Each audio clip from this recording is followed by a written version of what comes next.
দেখতে মনে চাই নবীরে, দেখতে মনে চাই।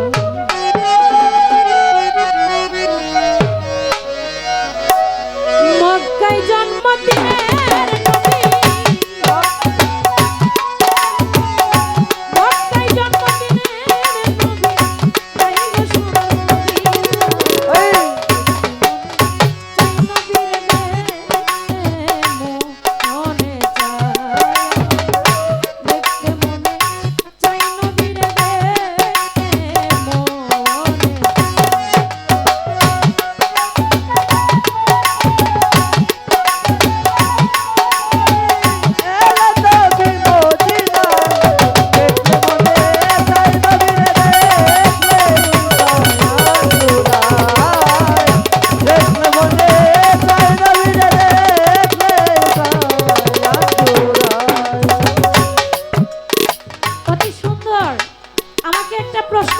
কি যে আমার দয়াল নবী যখন এই দুলির ধরায় তাওয়াক্কুল হবে, তার আগে তার যে মা ছিল, মা আমেনা ছোট ছোট, তিনি একাধারে 9টা এরকম কিছু স্বপ্নে দেখছিল, তাই না বাবা?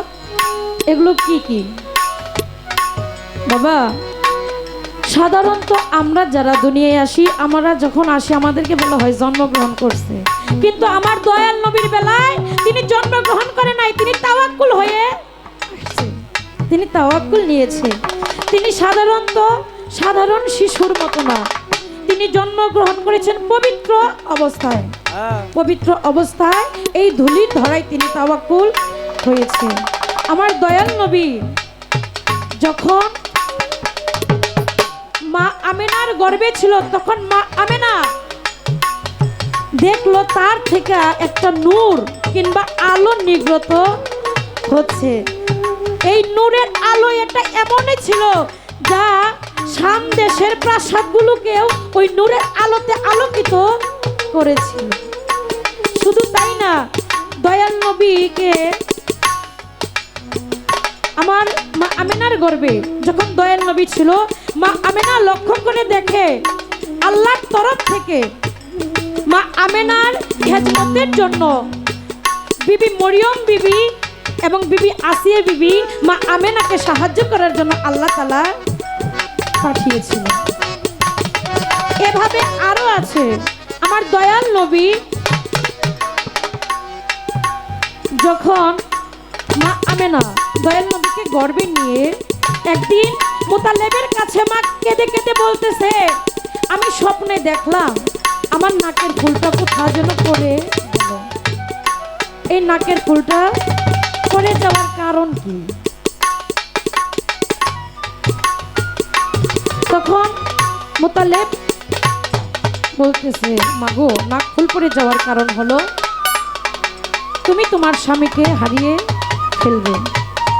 মা আমেনা এই কথা শুনে মনে অনেক কষ্ট পাইল। তিনি কষ্ট নিয়ে কাবা ঘরের কাছে গেলেন।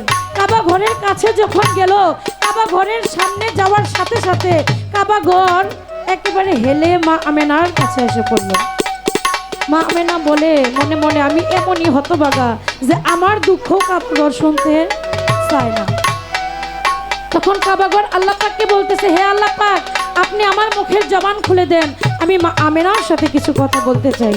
আল্লাহ কাবাগরের জবান খুলে দিল। কাবাগর বলতেছে, হে মা, আপনি ভয় পাবেন না, আপনি ভয় পাওয়ার কোনো কারণ নাই। আমি কাবাগর হেলে পড়েছি এর জন্যই। আমি হলাম এই বিশ্বের কাবা, সবাই আমাকে সাজদা করে, আর আপনার গর্বে যিনি আছে সে হলো আমার কাবা, তিনি কাবারও কাবা। তাই আমার জীবনে আমি যে সুযোগ পেয়েছি, আমার সামনে আপনি যাকে গর্বে ধারণ করেছেন সে হলো আমার কাবা, আমি আমার কাবাকে সাজদা করার জন্য হেলে পড়েছি, এতে আপনার ভয় পাওয়ার কোনো কারণ নাই। এরকম আরো অনেক ঘটনাই আছে। দয়াল নবী তাওয়াক্কুল হওয়ার আগে মা আমেনা অনেক স্বপ্ন এভাবে দেখেছে। আমার দয়াল নবীর পা মোবারক, পবিত্র পা মোবারককে বাউল মতে নূরের আধার হিসেবে বর্ণনা করা হয়। দয়াল নবীর চরণে আশ্রয় পাওয়া মানে স্রষ্টার সান্নিধ্য পাওয়ার পথ খুঁজে পাওয়া। আমার দয়াল নবীর চরণ পাওয়া মানে আমার আল্লাহর সাথে সান্নিধ্যের একটা লাভ খুঁজে পাওয়ার একটা রাস্তা। বাবা আমি তো আমার মতে ছোট ছোট আমার ক্ষুদ্র জ্ঞানে যেইটুকু ধরে ছোটভাবে একেবারে, যেহেতু রাত্র বেশি হয়ে গেছে তাই কথা বেশি না বলে ছোটভাবে আমি যতটুকু জানি বলার জন্য চেষ্টা করলাম। আমার বলা কোয়ায় বাবা ভুলও হতে পারে, যদি ভুল হয় আপনি সংশোধন করে দেবেন, কারণ এইটাই আমার শিখার, আমি মনে করি এটা আমার জন্য শিখার একটা স্কুল। আমার জন্য আপনি আমার যেখানে হলো ওইখান থেকে আমার শুধরে দিবেন, তার জন্য আমার জন্য আরো ভালো হবো। আমার ক্ষুদ্র জ্ঞানে যতটুকু ধরে ছোট করেই কিছু কথার মীমাংসা করার জন্য চেষ্টা করলাম।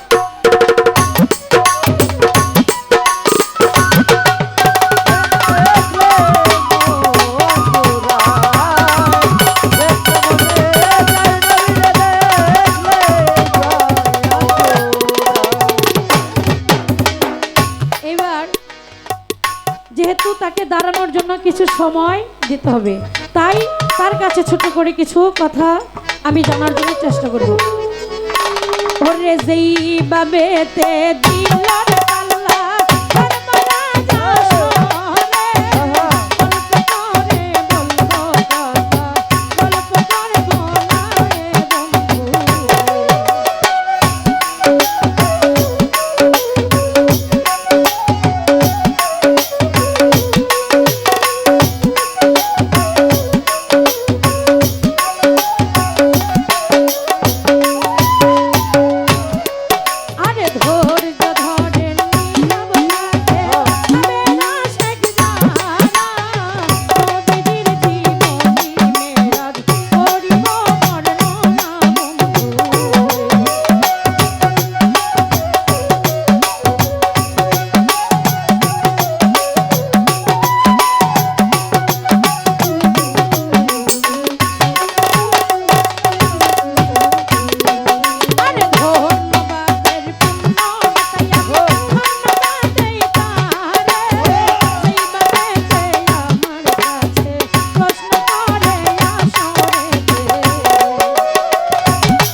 তার মুখের বাণী। এবার একটা প্রশ্ন আমি আমার বাবার কাছে জিজ্ঞেস করব, কি বাইরে থেকে জিজ্ঞেস করব না। আমার বাবাই একটা গান গাইছে, গানটা আমি মনোযোগ দিয়ে শুনছি। আমার আল্লাহর বেদ রাসূলে জানে, রাসূলের বেদ জানে দিব্য জ্ঞানে, আর জানে উম্মে হানি। এইখানে আমার একটু জানার বিষয়, আমার দয়াল নবীর 14 জন স্ত্রী ছিল, তাই না? আমার দয়াল নবীর 14 জন স্ত্রী থাকা সত্ত্বেও তিনি কোন বিবির ঘরে থেকেই মেরাজে গেল না। গেল কি? তার ভক্ত মেয়ে উম্মে হানির ঘর থেকে। এই উম্মে হানির ঘর থেকে মেরাজে যাওয়ার কারণ কি বাবা? যার একজন নয়, দুইজন নয়, 14 জন বিবি ছিল, তিনি কোন বিবির ঘর থেকেই গেল না, তিনি তার ভক্ত মেয়ে উম্মে হানির ঘর থেকে গেল। এই উম্মে হানির সাথে আমার দয়াল নবীর সম্পর্কটা ছিল কি? যার জন্য উম্মে হানির ঘর থেকে মেরাজে গেল। আরো একটা কথা আছে, আমি গানের মধ্যে শুনেছি, আমার আল্লাহ পাক যখন জিব্রাইলকে পাঠাইলেন, জিব্রাইল আইসা আমার দয়াল নবীকে দাওয়াত দিল, তখন আমার হুজুর পাক বলতেছে জিব্রাইলকে পানি আনার জন্য, কারণ তিনি ওযু করে তারপর আল্লাহর সাথে মিলনের সাক্ষাতে যাইব। এইখানে আমার একটু জানার বিষয়, আমার দয়াল নবী তিনি তো নিজেই পাক নবী, যিনি পাক নবী তার আবার ওযু করার জন্য পানির প্রয়োজন কি?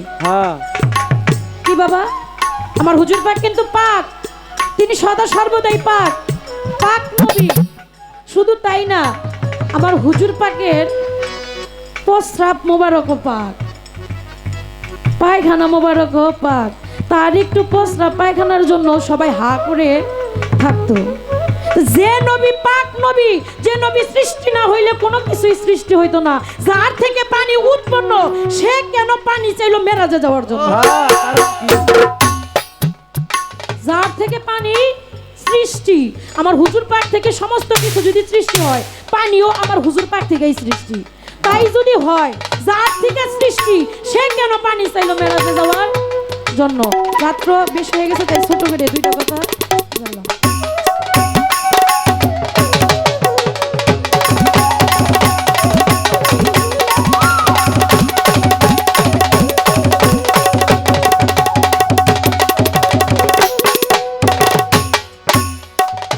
ওরে মক্কায় জন্ম দিলেন নবী, মক্কায় জন্ম দিলেন নবী, মক্কায় জন্ম দিলেন নবী, যাই গো সোনার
ভাইয়া, মানব বলে ঠিকই জন্ম নিলাম, কিন্তু মানবের যে কর্ম, মানুষের কর্মটা করতে পারলাম। আমার হুজুর পাক তিনি এই দুনিয়াতে এসে শুধু ইয়াও মতি ইয়াও মতি ইয়াও মতি বলে কেঁদে গেছে, আর আমরা তার উম্মত হয়ে নবীজির শানে মানে এতটুকু অন্তর কাঁদে না। আমার দয়াল নবী এমনই কষ্ট করেছে, তিনি পিতার ভালোবাসাটা পারেন। আমার হুজুর পাক যখন ৬-৭ বছরের ছিল, সে তার মাকেও হারিয়ে ফেলে। যে সন্তান এ জগতে পিতা মাতা হারা, ওই সন্তানই বোঝে বাবা মা হারালে কেমন লাগে। আজকে যার স্মরণে অনুষ্ঠান, আমার রাশিদুল খান এ যে বসে আছে, সে তার শান্তি টানকে এক নজর দেখা আসে। তার মনে একটাই চিন্তা, না জানি কোন দিকে তাকাইলে, না জানি কোন রূপ বদনটা দেখলে তার ওই শান্তি স্থানের মতো দেখা। ভালোবাসার মানুষ একবার যদি আড়াল করে, যে হারায় সেই বোঝে। যেমন আজকে আমাদের মাঝ থেকে আমাদের ভালোবাসা সেই মানুষ বাউল সুনীল শ্রী কর্মকার আমাদের মাঝ থেকে হারিয়ে গেল। মন চাইলে আর তার কাছে গিয়ে বসাও যাব না, তারে আর দেখাও যাব না। এত সুন্দর করে ভালোবাসা শিখিয়া মায়া ডুরে বেঁধে সেই ভালোবাসার মানুষ যখন বিদায় নেয়, একমাত্র সে বিদায় নেই, ওই বিদায়ের কি জ্বালা। আমার হুজুর পাক একদিন ঈদগাহ মাঠে সমস্ত সাহাবাদের ডাক দিয়ে বলতেছে, হে আমার সাহাবারা, আজকে একটা ঈদের দিন, শুধু ঈদের নামাজ পড়লেই তো হবে না। বাড়িতে গিয়ে যাদের ঘরে বাবা মা আছে, বাবা মার পায়ে হাত দিয়ে সালাম করে তাদের মুখে তো মোটো খানা তুলে দিই।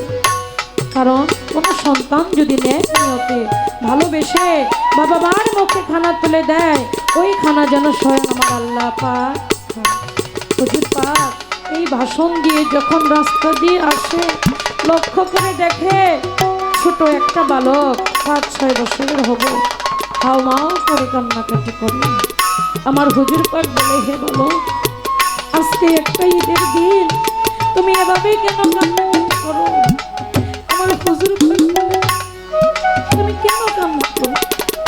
বালকটি সেদিন কেঁদে কেঁদে বলেছিল, হুজুর আপনি যে বললেন আজকে ঈদের দিন, যাদের ঘরে বাবা মা আছে ঘরে গিয়ে সে যেন তার বাবা মায়ের পায়ে হাত দিয়ে সালাম করে কিছু মুখে দেয়।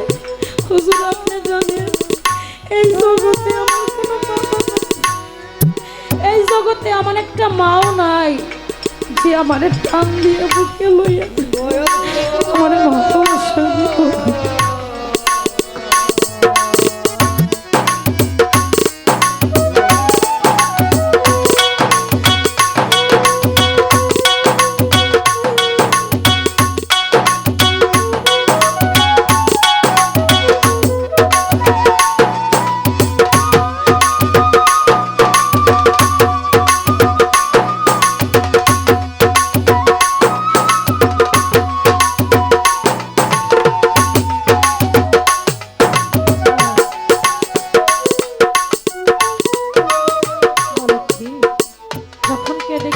কথা বলে আমার হুজুর পাক বলে, তুমি কি জানো বলো, তোমার মতো আমারও না মা নাই, আমিও তোমার মতো এতিম। আমার এত দিনের নিভানো আগুনটা, যে আগুনটা আমি আমার বুকের মাঝে রেখেছি, সেই আগুনটা তুমি আমার জ্বালাই দিলে। তুমি জানো আমি ওই এতিম, আমার মা নাই।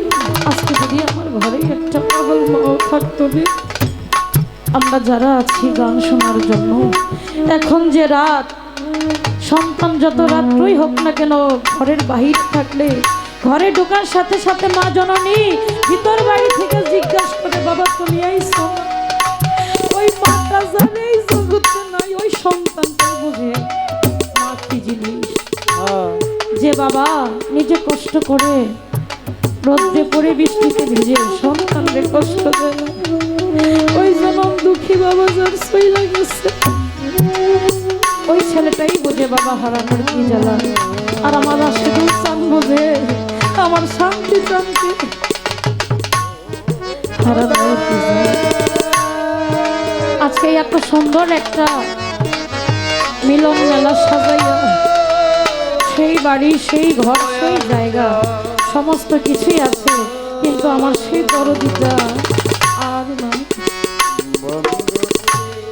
না জানি কোন দিকে তাকাইলে যে মানুষটা